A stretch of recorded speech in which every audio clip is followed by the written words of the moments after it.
Hello and welcome to another wrap-up. So in May, I only read 3 books, but I'm still proud of myself because I read a massive book out of those 3, so I think I did fine. I don't really have a lot to say for an intro, so we're gonna go straight into the books that I've read. And this is probably gonna be a short video. So the first book that I read was Fairest by Marissa Meyer. This is a short story about the queen of, I think it's called Luna, I don't remember anymore. Basically, it's a kingdom on the moon that is featured in the Lunar Chronicles. This is a short story of that series. And we follow Levana's backstory as to why she is the way that she is. Yeah. I ended up giving this a 2.5. I didn't really care. I didn't care for Levana in the actual series. I prefer the main characters. And so this backstory didn't really make me feel anything for her. I understand why she is the way she is, but I also didn't really care. It is interesting, I guess. It adds to the story, maybe a little bit. I don't know. Would I recommend this book if you've read the original series? No, I would not. Unless you really care about Levana's backstory, I wouldn't read this. But now I have, and I only have one more book left, which is Stars Above. Next, I read the aforementioned, I think that's the correct word, massive book, and it is the first book in the Mistborn trilogy, Era 1, by Sanderson, Final Empire. I finally got to this. I've had these books for 5 years, and I finally got to them. This is about a world where there are special people called allomancers, and they are able to control different types of metal. Each metal can give you different powers, like more strength, heightened hearing and like sight, or pushing and pulling metals towards you or away from you, stuff like that. And we follow 2 characters called Kelsier and Vin, and they are Mistborn, which are people who can do all of the metals, not just one. And we follow Kelsier making up a group of people to perform this massive heist. I personally would not call it a heist, but that's what it is in the book, so we're gonna keep it. Their plan is to overthrow the Empire and steal all of the most expensive metal from the king, who's called the Lord Ruler. So we follow Vin learning how to use allomancy, and Kelsier doing this whole plan thing, and all of the other characters that are helping with this plan, as well as the nobility of this world. I hope that makes sense. It is a lot.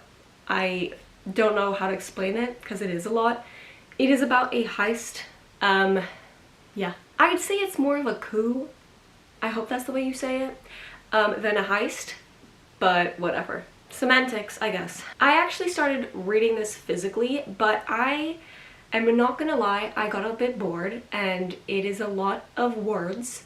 So I switched to an audiobook, and the narrator is amazing. I don't remember his name, I think it's Michael something, but he popped off. This man has like the perfect narrator voice, like the deep documentary type voice. I think it fit really well with the story. It made me actually want to continue with it, which I did not reading it physically. I did end up giving this a 3-star, unfortunately. Maybe a 3.5, I still haven't fully decided because I finished this yesterday. I like some parts of it, but I don't like other parts of it, obviously. I really like Vin. I really like her infiltrating into the nobility and her learning how to do allomancy, but I didn't care for the heist. It's not a heist, in my opinion. I didn't care for the ending, really anticlimactic and predictable in my personal opinion. I knew that the plot twist at the end was gonna be the plot twist, so I'm pretty annoyed about that. I don't think I am an epic fantasy girly. I have said this so many times, and I still have books that are epic fantasy. Mistakes were made. I do, however, have 14 of these books, so I'm gonna have to read some of them. I'm currently listening to the second book. I'm already bored, and I'm listening to it on audiobook, so it is a struggle. But I'm gonna try and listen at least to that one, and then if I don't like that, I won't finish Mistborn, and I'll just try the first book in the Stormlight Archives, and if I don't like that, I'm giving up. Which is unfortunate, but it is reality for me, sadly. I guess I'm the unpopular opinion because I didn't really care. I also didn't really enjoy the romance in this, personally. She's like 17 or 16 and he's 21.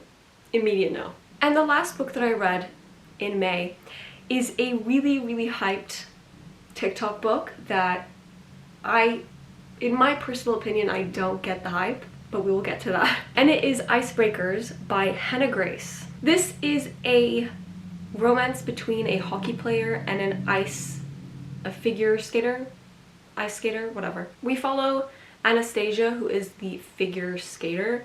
She does not like commitment, of course, and she doesn't want to date anyone. And we follow Nate, who is the hockey player, and he ends up having to be involved with her because they have to share an ice rink because of issues. And he is attracted to people that don't care for him.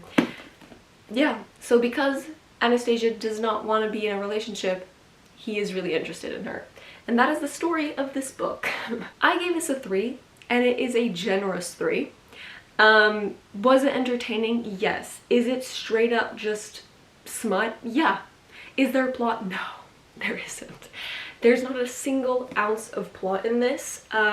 So if you don't care about the plot, pop off. Maybe this is because my brain has been fully developed at this point, but I just could not get with this at all. It was entertaining if you only think of this as a smut book and not a romance book, which I guess you could consider that this is just a smut book because 90% of this is that. The plot part of the book is drama between Anastasia and her partner, because she does pairs skating thing. And it was obvious from the start what was gonna happen to me, because of course there's gonna be drama about that.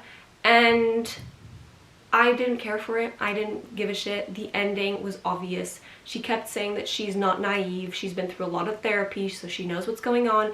But then she still stays when... What? I don't know. If you've read this, maybe you know what I mean. If you like this, I'm glad for you. I just thought it was fine. I did not care for the ending, and also, maybe mild spoiler, but also it is very common with these books.